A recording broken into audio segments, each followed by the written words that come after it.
Hoy, como les decía, vamos a hacer la presentación de una actividad que está relacionada con el DUA. A ver, acá está. La actividad que ustedes van a tener que hacer, estas actividades recuerden que van a ser para después de las mesas de examen, tenemos una pendiente, o sea que vamos a establecer la fecha después de la primera actividad de las mesas, después de las mesas de examen. Pero les voy contando como para que vayan sabiendo.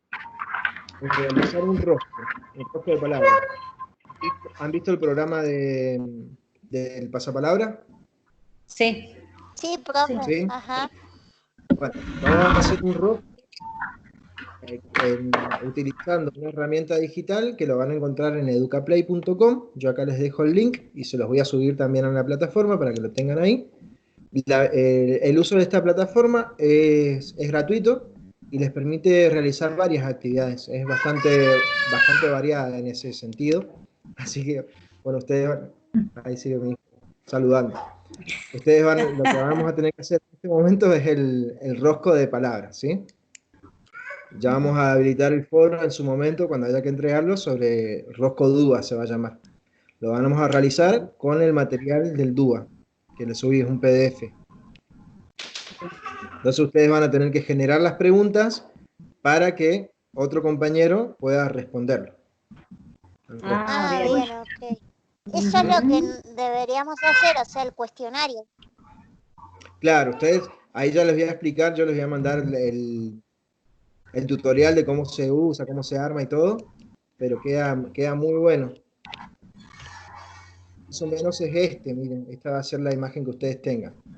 El pasapalabra, lo que van a tener que editar es donde dice contiene la letra B o empieza con la letra B, Claro. y en la descripción, como por ejemplo, esto va a ser sobre el DUA. El primer principio del DUA, por ejemplo, ¿no? ¿Cuál es?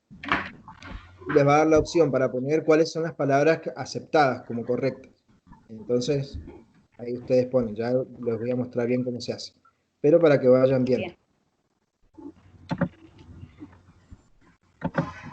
Bueno, para esta clase lo que les voy a pedir es que tomen una hoja y una lapicera,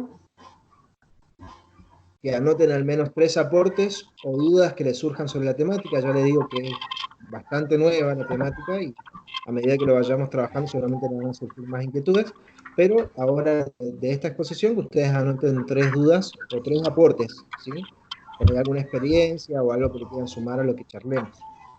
Después de esto lo vamos a dejar plasmados en el foro que se va a llamar ABC, ¿sí? Aprendizaje basado en casos. Y al final de esta clase vamos a compartirlo, igualmente lo van a socializar. Los chicos que estén ausentes también pueden dejar estos 3 comentarios en el foro después de ver el fragmento de este encuentro. Bien. Como les decía, vamos a charlar un poco sobre ABC, aprendizaje basado en casos. Es una didáctica que implica la utilización de un instrumento particular llamado el caso. Los casos son instrumentos educativos complejos y que revisten la forma narrativa. Es decir, que puede ser, por ejemplo, un informe o puede ser el detalle de alguien que cuente una situación particular. En esto se pueden incluir detalles sociológicos, psicológicos, detalles técnicos, por ejemplo, en el caso que nos compete a nosotros, que es la educación, detalles relacionados con la parte técnica, es decir, con la planificación, o con la parte administrativa, con la entrega de informes, de la calificación, de la planificación, o con cuestiones que tengan que ver más psicológicas, o de la emocional también. Depende del caso y cómo se redacta, pero puede incluir toda información muy variada. El uso del caso en realidad es histórico, no es algo que haya surgido ahora. Por ejemplo, se usaba en una sección amplia en la filosofía escolástica medieval para resolver problemas morales o religiosos, pero no se entraba en el análisis de la situación social o psicológica previa. Esto es según López. Y el caso se comienza a utilizar formalmente en Harvard, en el programa de Derecho, en el año 1914. En 1935, esto como un poco para contextualizarlo, es cuando el método madura como estrategia docente y se extiende el uso en el contexto universitario, ya se empieza a usar en el contexto formativos. Se perfecciona sumando, por ejemplo, el role-playing, que es el juego de roles, o el sociodrama. El sociodrama es cuando representamos alguna situación de la vida cotidiana, una representación. Bueno, entonces podríamos decir que la técnica consiste en proporcionar una serie de casos que representen situaciones problemáticas diversas de la vida real para que se estudien y analicen.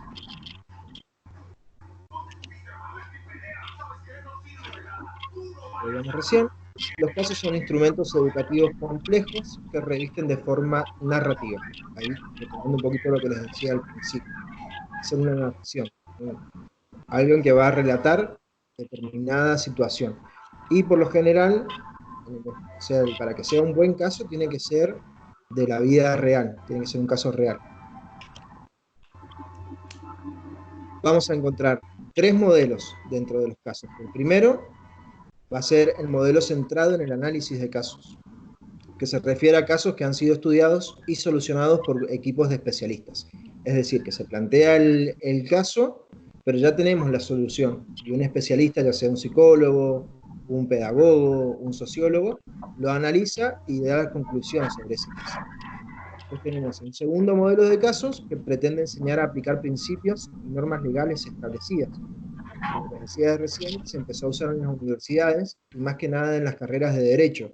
Entonces se planteaba el caso de una situación de la vida real, un conflicto. Ahí no sé si pueden parar un poquito el teléfono ahora, después lo retomamos. Así no se escucha tanto ruido. El segundo caso pretende enseñar a aplicar principios y normas legales establecidos. Les decía que como se empieza a usar más que nada en la carrera de derecho en las universidades, se presentaba un caso de la vida real, un conflicto, y a los estudiantes de abogacía lo que tenían que hacer era resolverlo en base a principios y normas legales, ¿sí? Como proponer una resolución a ese caso. Y el tercer modelo lo que busca es el entrenamiento en la resolución de situaciones. Y es sobre este tercer modelo el que vamos a desarrollar un poco más, porque también hay subgrupos dentro de este, y son los que nos pueden llegar a servir a nosotros en la formación docente, los que les pueden llegar a servir a ustedes. El entrenamiento en la resolución de situaciones.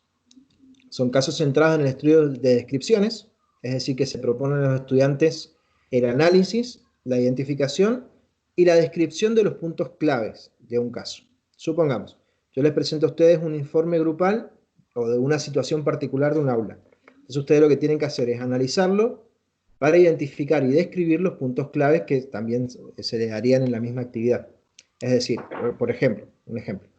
Si estamos trabajando la planificación o la secuencia didáctica, identificar en ese caso dónde se dan los momentos de la secuencia didáctica, los momentos de las clases, o identificar los recursos didácticos que se usan, o identificar también las estrategias pedagógicas que emplea el docente, en el caso que a ustedes les toque estudiar. El segundo subgrupo dentro de este son los casos de resolución de problemas, y que se centra más que nada en la toma de decisiones. Es decir, que se requiere de una propuesta, de una solución al problema planteado. Este caso les propone, por ejemplo, una situación conflictiva entre dos compañeros.